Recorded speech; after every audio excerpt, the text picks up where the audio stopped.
हा व्लॉग जो आहे नरक चतुर्थी आणि लक्ष्मीपूजन असा दोन्ही 2 दिवसाचा हा व्लॉग आहे. या दिवशी होती नरक चतुर्थी. मग त्या दिवशी मी अर्णवला अंघोळी वगैरे म्हणजे पहिलं अभ्यंग स्नान होतं. त्या दिवशी अर्णवला अंघोळ वगैरे करून झाली आणि नंतर भाजी चपाती वगैरे बनवली. कांदा टमाटरची चटणी बनवली होती कारण आमच्यात खूप स्पेशल आवडते. मिस्टरांना जास्त करून आवडते टमाटरची चटणी. मस्त असं आणि जास्त काही मसाला वगैरे काही नाही टाकत मी. साधी सिंपल बनवते पण ती खूप अशी टेस्टी असते. आम्हाला पण सगळ्यांना आवडते. मिस्टरांना तशी नाही असं. मग नंतर मी चपात्या गरम गरम बनवल्या आणि नंतर जेवण वगैरे करून घेतलं.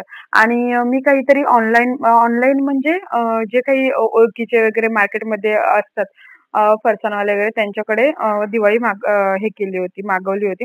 ती दिवाळी आणायला मी निघाले आणि दिवाळी घेऊन आले. चकली आणि शंकरपाळी हे 2च पदार्थ तेवढे मागवले होते आणि मी दुसरे 2 पदार्थ घरी बनवले. कारण मी आजारी होते. सर्दी, ताप हे अशी पूर्ण सर्दी पूर्ण पॅक होते. आता सुद्धा सर्दी पॅक आहे. म्हणजे डोकं वगैरे चमकणं हे चालू होतं. नंतर अर्णवने हे जे रोल आहेत ते टमाटरची चटणी ऑलरेडी होती त्याच्यातच मिक्स करून सगळं बनवून दिले होते आणि खूप टेस्टी बनवते कांदा टोमॅटो टाकून. या ज्या साड्या मी मिशोच्या दाखवते या साड्यांना मला घरीपर्यंत रिसीव्ह होत नाही. त्यामुळे मी फोटोद्वारे जे आहे ते करत आहे आणि फोटो दाखवून तुम्हाला सांगत आहे की साड्या कशा आहेत काय आहेत ते. कारण रिसीव्हच होत नाहीयेत. येतात म्हणून दाखवतात पेड वगैरे सगळं आहे पण तरी सुद्धा रिसीव्ह होत नाही. खूप छान अशा साड्या आहेत ह्या. आपल्या मराठी लेडीज ज्या स्पेशली घालतात ना त्या टाईप मध्ये साड्या आहेत आणि मला पण खूप आवडतात साड्या. त्याच मी दाखवते आणि चांगल्या क्वालिटीच्या असतील त्याच साड्या मी दाखवण्याचा प्रयत्न करते. आणि जर जो पर्यंत काही हा इश्यू आहे तोपर्यंत मी हे फोटो दाखवून करणार आहे.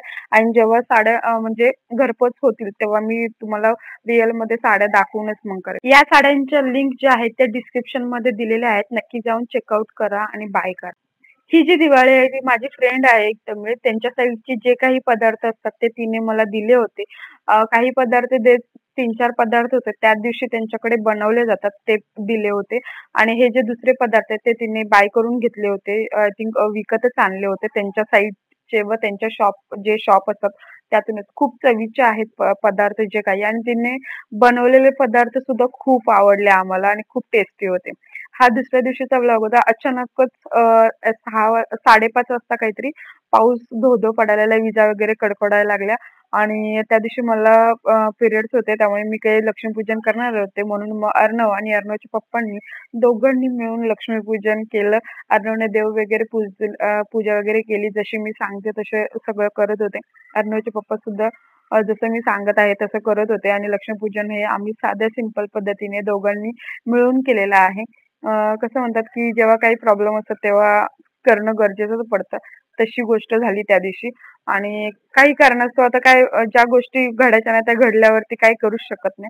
त्यामुळे मग लक्ष्मीपूजन हे त्यांनीच केलं आणि खूप सुंदर आणि खूप छान प्रकारे त्यांनी लक्ष्मीपूजन केलं असं मला तर वाटतंय. साधं सिंपल त्यांना जेवढं होतंय तेवढं त्यांनी केलं आणि जसं मी सांगत होते थोडं थोडं तेच त्यांनी केलं. जास्त काही सांगितलं असतं तर चिडचिड झाली असती.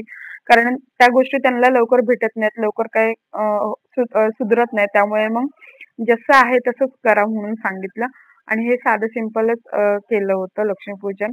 आणि अर्णव इथे पूजा करतोय, पाया वगैरे पडतोय, त्याने पण पूजा वगैरे केली.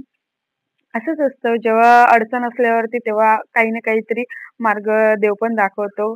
नेमके चरणाच्या सुट्टी घेतली का होती त्यामुळे मग सगळ्या गोष्टी सफल झाल्या. तर चला मग इथेच एंड करते. बाय.